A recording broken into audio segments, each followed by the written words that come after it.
92.7 big FM पर आप सुन रहे हैं सुहाना सफर विद अनु कपूर।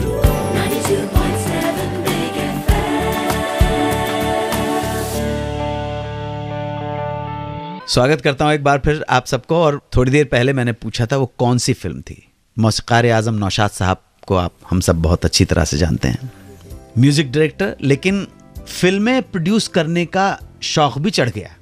अब ये एक ऐसा शौक है जो बड़ा जानलेवा हो सकता है। फिल्मों का शौक बड़ा जानलेवा होता है, उसको प्रोड्यूसर का शौक। तो इन्होंने भी प्रोड्यूस कर डाली फिल्में। बाबुल प्रोड्यूस की, एक फिल्म आई दास्तान, वो भी प्रोड्यूस की, जादू, उड़न खटोला। लेकिन आप ताज्जुब करेंगे क्या फिल्म थी। फिल्म 25 हफ्ते चली, 25 हफ्ते के ऊपर सिल्वर जुबली हो जाती थी, लेकिन फिर भी पता नहीं क्या हुआ कि जो इस फिल्म को क्रेडिट मिलना चाहिए था इंडस्ट्री से या जनता से, आई डोंट नो समथिंग क्या हो गया कि क्रिटिक्स की वजह से हुआ, जनता की वजह से हुआ, फिल्म इंडस्ट्रीज की रिस्पॉन्सिबिलिटी, फिल्म फ्रेटर्निटी रिस्पॉन्सिबिलिटी, कि नौशाद साहब निराश हो गए इसके रिजल्ट से और उन्होंने डिसाइड कर लिया कि अब वो फिल्में कभी प्रोड्यूस नहीं करेंगे। सभी गाने अपने आप में सुपरहिट थे, तो मतलब इसके बाद उन्होंने डिसाइड कर लिया था कि वो फिल्में प्रोड्यूस नहीं करेंगे। नौशाद साहब ने, दिलीप कुमार थे इस फिल्म के अंदर, हम रह गए अकेले। तो जब नौशाद साहब अकेले थे, मतलब जब उनकी शादी नहीं हुई तब का जिक्र आपको जरूर बताना चाहूंगा मैं कि वो जमाना ऐसा था हिंदुस्तान का जब संगीत से, नृत्य से, सिनेमा से, थिएटर से जुड़े हुए लोगों को समाज हेय दृष्टि से देखता था, इज्जत की नज़रों से नहीं देखता था। इसलिए जब नौशाद साहब की रिश्ते की बात चली तो नौशाद साहब के घर वालों को पता लगा कि इनके भावी होने वाले ससुर को बिल्कुल संगीत पसंद नहीं है। तो नौशाद साहब के घर वाले टेलर थे, उनका शॉप थी कपड़े वगैरह सिलने की। तो ससुर साहब को कहा गया कि बच्चा जो है, नौशे मियाँ जो है दूल्हा, वो बंबई में उनकी टेलर मास्टर की दुकान है, दर्जी है, आप समझे।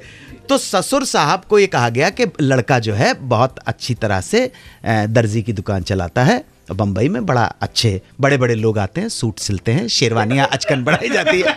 बहरहाल साहब निकाह के वक्त सेहरा लगाए हुए नौशाद साहब बैठे और बैंड वाले इत्तेफाक से नौशाद साहब के गाने हिट हो चुके थे। तो बैंड वाला जो पूरा का ग्रुप था वो नौशाद साहब के ही गाने बजा रहा था।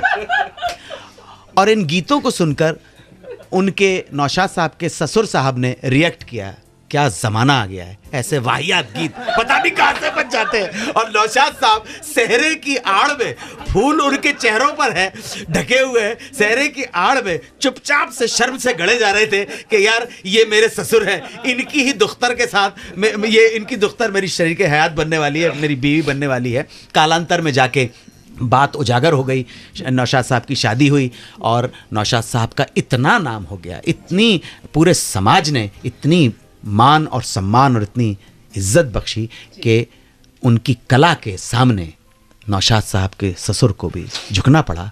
और नौशाद साहब के ससुर गर्व से कहने लगे कि मेरा बेटा नौशाद है, मेरा दामाद। सर जी आप कुछ नहीं कहिए। जी जी।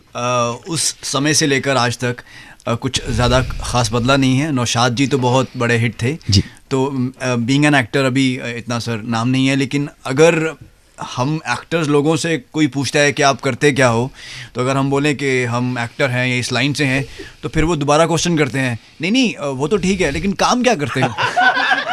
तो सर वो चीज़ ज़्यादा बदली नहीं है आज भी, अगर अंटिल अनलेस आप बहुत बड़े हिट हो या आपका नाम है। और सबसे बड़ी बात रास्ते की ये है सर कि जल्दी से कोई अपनी बेटी देता नहीं है कि यार एक्टर है, क्या पता आज काम है कल काम कल नहीं हो, बेटी को क्या जी, खिलाएगा। जी। तो ये आपको ऐसा लगता है इनसिक्योरिटी है सर अभी भी। ओके, एक्टर को या सिंगर को जल्दी से लोग अपनी बेटी शादी के लिए नहीं देते। जी आप कुछ कहना चाह रहे हैं? जब तक वो स्टार नहीं। क्या सर, वो जो यहाँ आजकल की जो ट्रेड है वो ये है कि एक सिक्योर्ड जॉब होना चाहिए। हाँ, एक्टर का कोई जॉब नहीं, आज जॉब मिल रहा है कल नहीं मिले, गवर्नमेंट सर्विस हो उसको जल्दी लड़की देते हैं। जी जी जी। और लड़का स्टार हो गया और कितना ही छिछोरा है फिर भी लड़की दे देते हैं। अभी क्या हो गया कि टेलीविजन आने के बाद ना लोगों को इतना एक्सपोजर मिलने लगा है कि जल्दी जल्दी स्टार बनने लगे हैं। वो जल्दी जल्दी स्टार बनते हैं और जल्दी जल्दी चले जाते हैं। टेलीविज़न ने बहुत जल्दी लोगों को सफलता के दरवाजे दिखाने शुरू कर दिए हैं। लेकिन सफल होने का मतलब ये तो नहीं कि आप टैलेंटेड हो गए, और साधना का कोई शॉर्टकट नहीं होता है। सफलता का, स्टारडम का शॉर्टकट हो सकता है, साधना का शॉर्टकट नहीं हो सकता। कलाकार उत्तम कोटि का कलाकार बनने का कोई शॉर्टकट नहीं हो सकता है। बाकी बची ये बात, और हिंदुस्तान तो आप जानते हैं जितनी तेज रफ्तार से, जितनी तेज स्पीड से डांसर, सिंगर और एक्टर और पॉलिटिशियन प्रोड्यूस कर रहा है, काश इससे 10% कम स्पीड से देशभक्त प्रोड्यूस करे तो भारत माता बहुत खुश हो जाएगी। वो कौन सा गाना है जिसकी रिकॉर्डिंग में राज कपूर और नरगिस को पूरा गाना रिकॉर्डिंग स्टूडियो में इनेक्ट करके बताना पड़ा? ये सब बताऊंगा थोड़ी देर में। 92.7 बिग FM पर सुनते रहिए सुहाना सफर विद अनु कपूर।